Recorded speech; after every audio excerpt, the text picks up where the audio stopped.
Under penalty of perjury that the testimony you're about to give is true and correct to the best of your knowledge, information, and belief, so help you God. China's hackers are positioning on American infrastructure in preparation to wreak havoc and cause real-world harm to American citizens and communities if and when China decides the time has come to strike.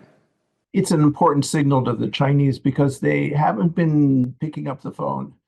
They've been unwilling to talk at official levels about the fact that we have caught them for months now, crawling all over our critical infrastructure, doing the reconnaissance they would use in an attack. And that's frightening.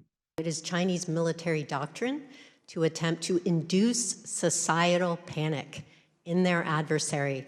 And arguably, the Chinese government got a little bit of a taste of this in the aftermath of the ransomware attack on Colonial Pipeline, May of 2021, that shut down gas to the eastern seaboard for several days.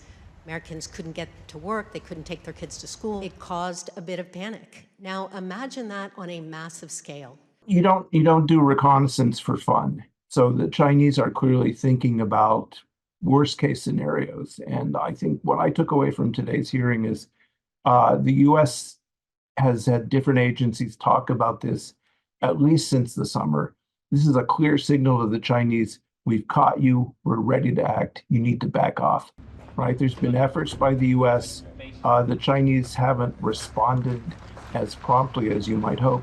I was hoping after the APEC summit in San Francisco when President Xi showed up, that there'd be a bit of a thaw, but it doesn't look like it's happened, at least in this domain.